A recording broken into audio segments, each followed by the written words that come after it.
This is a budget presentation from the town manager. And can we have roll call, please? Counselor Sakala is absent. Counselor Crisati. Here. Counselor Hendrickson is absent. Counselor Ludwig. Here. Counselor Mangini. Here. Counselor Nasuda. Here. Mayor Nelson. Here. Deputy Mayor Pisner. Here. Counselor Russo is absent. Oh, no, there he is, sorry. Counselor Santinella. Here. And Counselor Ungary. Here. That's 9 members present, 2 are absent, sorry. Okay, great. So next, we will roll right into budget presentation. So I'll turn it over to the town manager, Christopher Bromson. Thank you, Mayor, members of the council, residents at home. The budget presentation, the way I've done it in the past, is really, it's a blueprint for the future, and I think it's kind of a review of what we've done in the past from the last budget or two. And like I've said, it's a relay. Some of these projects were started before me, and I finished some. We've started some, and the next fella or lady will finish some. Ellen started some and handed them to me. Brian Chakosky started some, and as I've said in the past, it's a relay. It's a relay, and we'll hand the baton off soon. But the council also, it's important for us to have your support in all of these matters to get all of these things accomplished for the people of Enfield. And I'd like to just thank all of the directors and their staffs for their hard work in preparing the budget for my presentation. And then for the presentation itself, I thank John Wilcox, his invaluable assistants, the assistant manager, Steve Belinda. And I'd also, you'll see during the presentation, we had input from Heather Breton. She's assistant finance director, Christy Koistinen also helped, and I think they did a fine job, and Alex always as well. I'd like to thank Cheryl Eckenroth, our executive secretary, for juggling all of this and being the traffic cop while we put this all together. So, next slide, please, John. As I said, we'll review some of the projects that this council and some before you funded that came to fruition this year. I think it's important for our residents to see where their tax dollars are going in the CIP and also in other areas. Next. That was Heather added that. I thought it was a nice touch, John. Just to look at a couple of the projects that we had funded over the last year or two that have been completed. The bridge over Freshwater Pond, which was derelict, and it looks so nice now for the folks that live down there and use the area. The bottom left, this council funded new doors and a generator for the EMS, and those have been completed. The upper center, Town Hall started a project. Again, this was one that was relayed from Ellen and her administration to me to finish these bathrooms with Steve that hadn't been done in, I don't know, 50 or 60 years. Those have just been completed. And I'll tell you, the staff is very thankful in Town Hall. A lot of people exercise, they got their steps in going up and down the 3 stories. Well, different bathrooms were out of use. The upper right, I'm very happy. It's been well received. The council supported to put in some back the receptionists we used to have. It's been very, very well accepted. We have more residents every day telling our folks they used to come into the stairwell in the back and get lost out of the parking lot. Now they come in the front and they're directed and they're appreciative of it. The bottom right, we'll have a grand opening. Hopefully I will be here. I believe I will be for 810 Enfield Street again. That was over the last 2 councils. We funded it, Ellen bought the building, and then we went and we outfitted it, and we'll be ready to move in for one-stop shopping at that Enfield Express for any developers or town people who want to get permits or their pools. It'll help them. And then the bottom center is the bridge down on River Street that was completed, again, before me, but it's such a nice project. It opens up the boat launch, and it'll be used for North River Street development and the train. Next, John. I think this spanned over a couple of years, too. And we have the Powder Hollow, and we have on the right the high school. The update is Powder Hollow is almost complete. The high school drainage started in the fall. They're almost there. Within a month or 2, they will be complete. The drainage work has been started. And again, what a testament to this council that for years it was too daunting a task to try to reconfigure and fix the drainage at the high school because the estimates are over $1 million. We were innovative. We brought people in. They gave us a presentation on a new system, and for about $200,000, all of those new fields will be available by the end of the summer. And I think that's, again, a testament to this council's vision. Next. Higgins Park, again, started with me, a lot of it completed with Ellen, and then the final, this council pushed it over the finish line with the band shell. It's beautiful. The upper right, Those are all the beautiful lights that were added. This council finished Higgins Park, so you can see in the evening, people can come and enjoy the playscape and the basketball and the concerts. Steve Belinda has done an amazing and outstanding job on this concert series. He made us proud. We'll have it again this year with a kickoff June 3rd. Steve is very hometown oriented. He knows this town is too. So we're going to have Johnny Six Gun. They'll be kicking off the summer concert series at the band shell June 3rd, 2025. And all the shows, Steve, are at 6? At 7 o'clock. 7 o'clock, and they'll be continuing right through June, July, and August. So please come out and attend. And also, we're arranging to live stream them. So like we said, folks at home can enjoy it as well if they can't get out. Next, John. I think this is another accomplishment of this council. It was an amazing, the time frame in which you implemented this once you came in and decided that you wanted to reinstitute the SSO program. So I thought it was important to put it up with the information for our residents to review. And we fully funded it again for next year.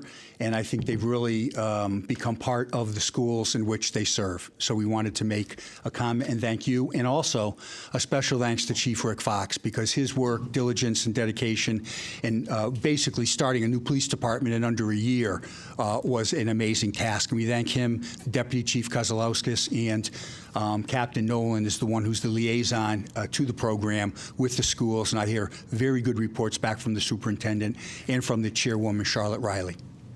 Next. This is just to visit some of the businesses that have come into town in the last year or so. L.L. Bean, as you know, it's the largest, I believe, L.L. Bean store outside of Lewiston, Maine. It's 25,000 square feet. Again, they perused the whole Northeast Corridor, and they chose Enfield. Bottom left, Pierogi Queen, bigger and better. And up on the right, the newest addition, this Black Crow Coffee around the corner that many of you have stopped by, and we encourage you to do so going forward. Next. These are some of the projects that this council has started and that I hope will be completed in the next couple of years. These are quite amazing.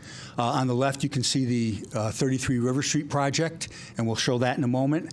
The governor came out to talk about it and give us an award of $4 million in brownfields for the river project and for the Enfield Marketplace. The upper right is a job fair that we put on at Nuntuck in September, which was heavily attended, and I hope that they'll do it again this year. And on the bottom right was the governor, our keynote speaker at our business breakfast, where he came in and we thanked him for his funding of the train station. And we hope to invite him again. I hope you have the breakfast in September. We can thank him for the square and the CIF and the brownfields as well. He's been very, very good to the town of Enfield. Next. This is what I alluded to. This is the envisionment of 33 North River Street. At this point, 3 to 4 stories, 150 luxury units. That's the first phase. They received the $4 million through DECD, and we're working with them to get this ground broken. And then they have a second phase, which is of equal size, which would hopefully include a park to give access to the river, and also other retail, restaurants, and businesses, because, again, this is directly across from Bigelow and the new train station. Next. The Enfield Marketplace, we received the good news about the $10 million last week from it was the Bond Commission voted on it, from the CIF, and also the $4 million in DECD. The developers are working overtime. We speak to them every day. I spoke to them today. We'll be speaking with them tomorrow. They're moving forward at a very rapid rate, and they still believe that they will be able to commence demolition of this late summer. They had thought July, could be a little later, but by early fall. And again, 450 luxury apartments, 2 hotels. They're talking to restaurants. I know at the business breakfast they had mentioned Whole Foods and some of those stores, and they're working still today towards getting those as tenants. Next.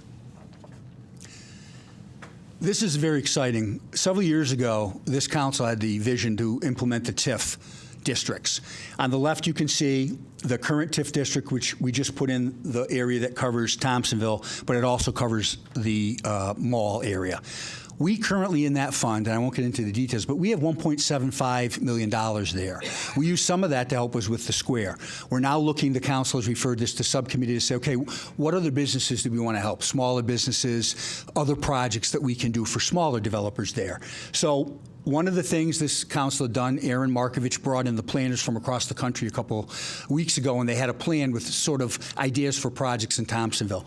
One of them was that the town sponsor outdoor dining in different areas. So we just put up quickly, Christie, 3 areas where we could sponsor the outdoor dining to bring people into Thompsonville. We would, out of the TIF funds, buy the tables and the umbrellas. You can see they put the Enfield insignia and that of the businesses. We're thinking maybe 5 sites. The total cost, we already got a quote, would be maybe $80,000. But let's invest in those people who have invested in Enfield already.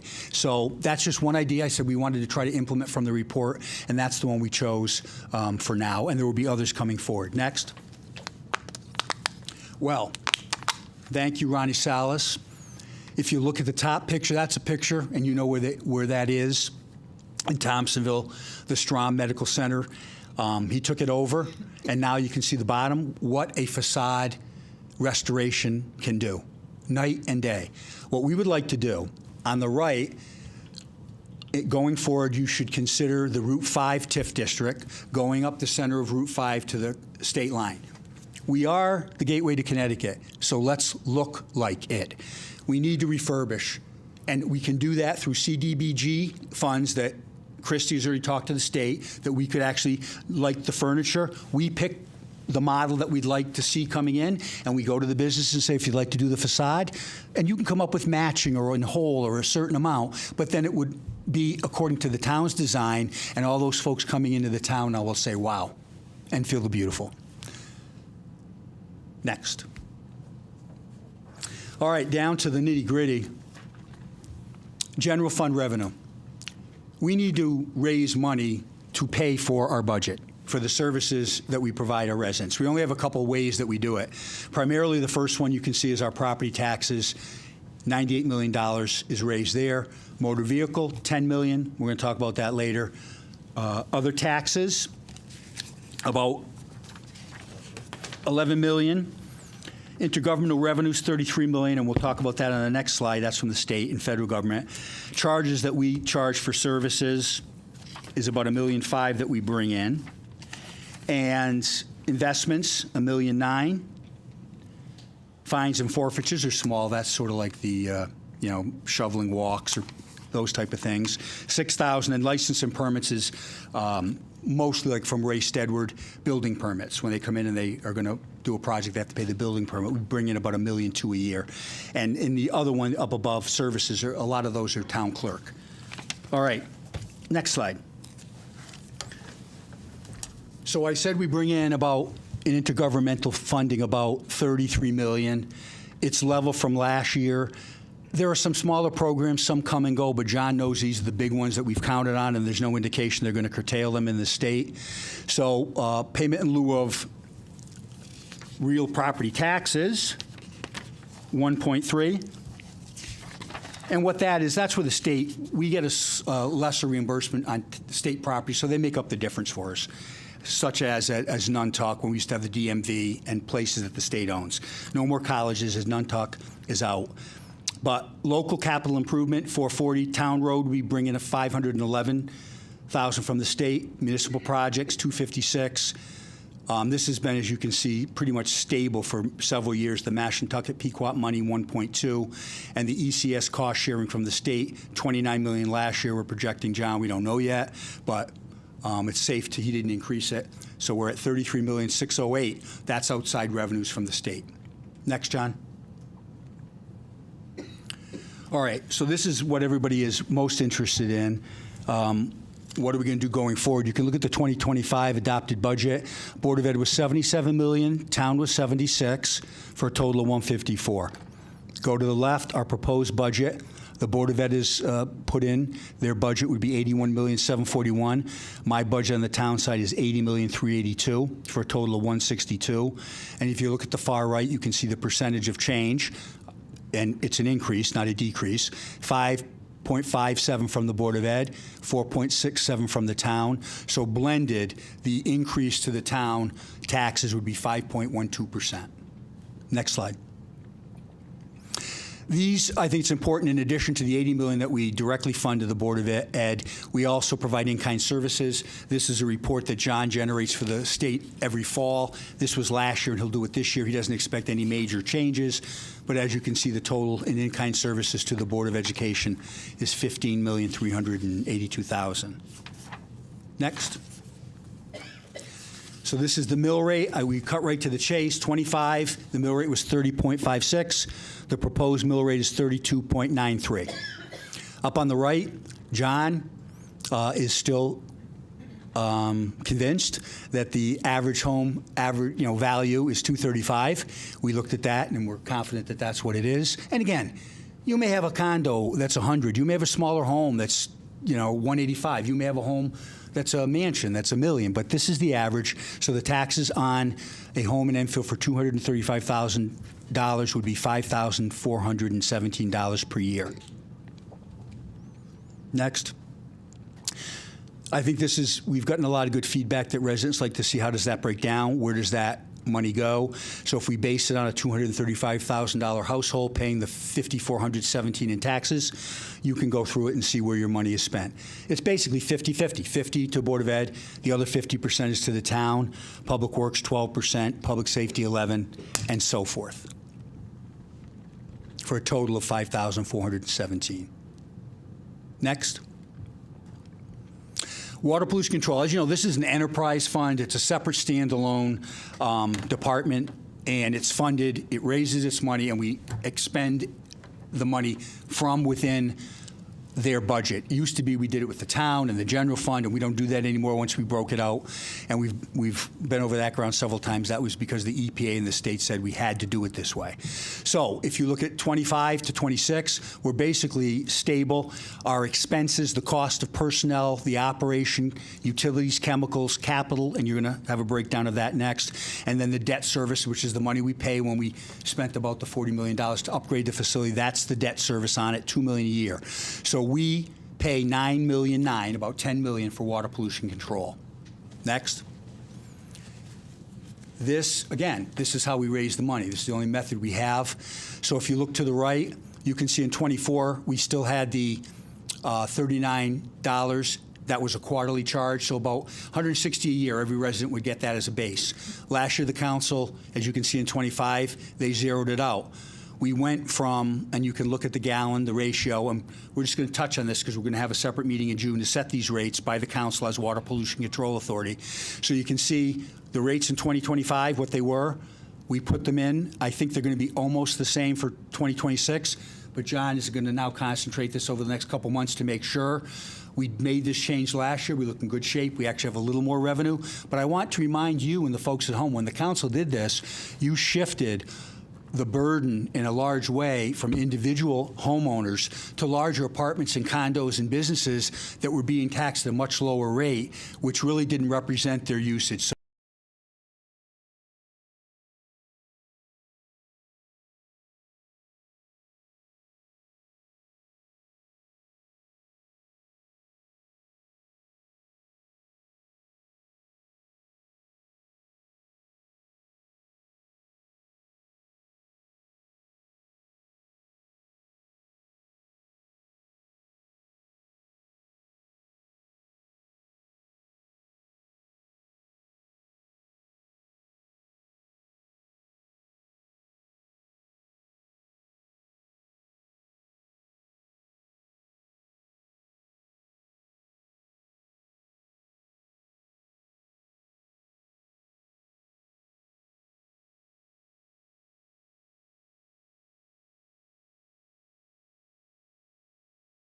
These that are the control over.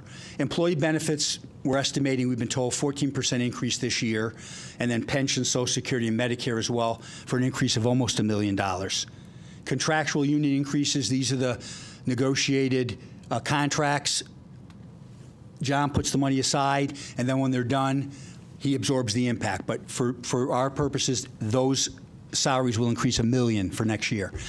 Veterans exemption, we've talked about that as special presentation. So that's an added value to the veterans, but we lose $286 in revenue that we have to make up. The motor vehicle assessment changes, anybody who's interested can go back to the last couple of meetings. We had presentations from the assessor to say the state has changed their law, and as a result of that, when you see the 490, you see the 653, that's a loss of revenue to us that we have to make up in other taxation. And then I included, lastly, added positions from last year. We've added an assistant town attorney that was vacant. We added one SRO to the program because that was rebalanced. We added, there's going to be an increase in the manager's salary, and we added a police captain last year. So that's about $500,000 that we'll be carrying that we didn't have previously. The Board of Education increases $4.3 million, and I'm sure the lion's share of theirs are the same as ours. I mean, they're impacted. We have the same insurance carriers, and they have to deal with wages as well. So the increase is $7.6 million. Next. All right, so we do the budget, which is the operating to provide the services. These are, when we say capital improvement program, these are the investment in structures and or equipment that we need to run those programs. I'm not going to go into great detail. They're similar to what we did last year, and you're going to be talking to DPW and in their breakout session next week, and you can ask any specific questions, but you funded 5 cruises already. They had asked for 10, so we put in 5. The portable radios, these are the 2 big ones I'm going to mention for the police and EMS, long past their life utility. Motorola won't even repair them. They send them back and say, try to find parts on eBay. We have to have communication. And the rest you can see are pretty, the normal for engineering services, miscellaneous school, boilers, and you can ask more questions about them at the breakout with DPW. Next slide.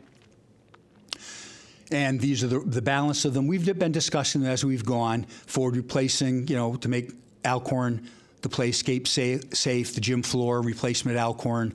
The total is $2.7 million. And the requests were higher than that. And again, at the breakout, we can provide you what the requests were. But from all the 2 departments together, the requests for CIP are probably closer, I would say, John, to $5 million. Next. Now remember, water pollution control is separate from the town. So just as the town invested in its infrastructure and equipment of $2.8 million, likewise we're investing from the funds at DPW, $2.8 million for these pump station upgrades. John does that as a general, the first one, and then the specific ones you can see, and some other equipment that they need. And again, I have notes on this, but I'm not going to belabor it. You can ask if you have any specific questions of the director at his meeting next week. Next. And this is why we have to invest in water pollution control and the structure in town. We know it's an aging infrastructure. These are 2 emergencies we had over the last year or so.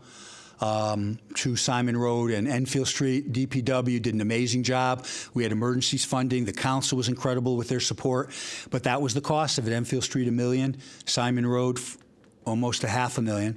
Unforeseen expenses that we have to address during, in between the budget. Next. So what we did is, you look at the fund balance. By our rules, the town requires that we have 9% of the operating budget reserved in the fund balance. And that would equate to be, we have to keep $15,400,000 in reserve. The balance as of June 30th, $28 million, $200,000. Planned usage, I told you about what we're doing for the capital improvement. In this budget, we would use $3.8 million. And over the years, we've used between that and $5 million on average. We don't increase it to use it for operating costs. We've never done that because you got to make it up at some point. So the available fund balance will be $24 million after the budget if you accept the proposed in that range. And what I want to show is on the bottom left, this is why we have an emergency rating day fund. The Board of E agreement last year, we had the emergency situation. You were able to assist and resolve that because we had money in the bank. If you look at Simon Road and Enfield Street, we didn't have to, during those emergencies, try to go and borrow the money. We had it in the bank. When we wanted to get an ambulance and police cruisers online right away and not wait a year or 2, we had money in the bank. So we spent $7.8 million. Over the last year and a half, I believe the BOE agreement may have been the end of 24 fiscally, but the idea is you need money in the bank, and that's why we want it. We always have to have $15 million, and we'll have $24 million if you adopt the proposed budget or close to it. So we are in good fiscal shape, and a real note of gratitude goes to the council and also to the finance director. Next. These are the dates. Here we are, April 16th. Next week, Monday, Wednesday, Thursday, 6 to 8, and we've already put it out on all our social media that we will have deliberation, and that they will be televised in Skiddick Room next week. If we need them the week after, we will have that available. We're going to go before Planning and Zoning. Under the charter, we have to submit the CIP for their review. The 28th, and that's the next item on your agenda, is to set the public hearing, which would be next Monday. Yes, 28th Monday. May 12th, you have to adopt the budget by that deadline, and July 1st, it would become effective. Next. Well, in conclusion, I would just like to say it's the end of the presentation, but it's the beginning of the next chapter of Enfield. And I think what you've all done over the last 2 years, you've put this town on the map as the gateway. You've invested in its people, in the programs. I think all of the slides that we showed, any Enfield resident should be, I think, proud. And I thank them for their support. And we couldn't do any of the projects, the River Street, the Enfield Square, the train, if the state and the developers didn't think that this council was unanimously support those behind those projects, they wouldn't fund them. So I thank you. I thank the residents of Enfield. And with that, I will pass it. You have one more item on the budget, I believe, to set the public hearing. And I will relinquish my seat to Mr. Belinda for the last item on the agenda, and I'll watch it from home like everyone else. Good evening. Thank you. Thank you, Chris. Thank you, John. I appreciate it. I know a lot of work went in this, and you've been scrambling for the last week. John, I know you've been scrambling for a couple of months because everybody's pulling you different directions. So thank you to you and your staff. So. And next is new business, a resolution setting the public hearing for the 25-26 budget. So moved. Whereas the town council of the town of Enfield values the opinions and comments of its constituents, and whereas in accordance with Chapter 6, Section 4 of the town charter, any elector or taxpayer may have the opportunity to be heard regarding appropriations for the ensuing fiscal year budget impact. Well, that's up for the opinion. Recommendation, the Enfield Town Council approves the following resolution. Be it resolved that the Enfield Town Council shall conduct a public hearing in the council chambers, Town Hall, 820 Enfield Street, Monday, April 28th, 2025, at 6 p.m. Be it further resolved that the order of business of the 25-26 budget hearing be arranged as follows. Presentation of the town manager's budget. 2, the superintendent of schools highlights the Board of Education budget. And 3, comments from members of the public for the first time. Be it further resolved that each speaker be requested to register with the town clerk his or her name and address, and that no speaker be allowed to speak more than 5 minutes each successive time the speaker's name is called. Date prepared, 4/8/2025, prepared by the town manager's office. So moved. Second. Motion's made and seconded. Any questions? Seeing none? All in favor? You want to do a roll call instead because they're on Zoom? Sure. All right. Counselor Sakala. 4. Counselor Crisati. 4. Counselor Hendricks. Counselor Ludwig. 4. Counselor Mangini. 4. Counselor Nasuda. 4. Mayor Nelson. 4. Deputy Mayor Pisner. 4. Counselor Russo. 4. Counselor Santinella. 4. And Counselor Ungary. 4. 10 members in favor, none against. Thank you, Sheila. And next, B, resolution appointing Chris Brownson, appointing Matt Koppler as the town manager of the town of Enfield. Be it resolved that pursuant to Chapter 4, Section 1 of the town charter, the Enfield Town Council does hereby appoint Matthew Koppler as town manager for the town of Enfield. Said appointment to take effect July 1st, 2025, and be it further resolved, the Enfield Town Council does hereby authorize the mayor to sign the employment agreement with Matthew Koppler as town manager for the town of Enfield. Date prepared 4/9/2025, prepared by the town manager's office. So moved. Second. Motion's made and seconded. Questions? Seeing none? Roll call. Counselor Sakala. Against. Counselor Crisati. Against. Counselor Ludwig. 4. Counselor Mangini. Counselor Nasuda. 4. Mayor Nelson. 4. Deputy Mayor Pisner. 4. Counselor Russo. 4. Counselor Santinella. Against. And Counselor Ungary. 4. 6 members in favor, 4 against. Thank you, Sheila, and welcome back, Matt. We'll see you in about 45 days, and I'll entertain a motion to adjourn. Motion to adjourn. All in favor? Thank you. Everybody, have a great weekend, and we will see you back here Monday night for our first budget deliberation. We should have, I believe they're handing us the budget books that they printed.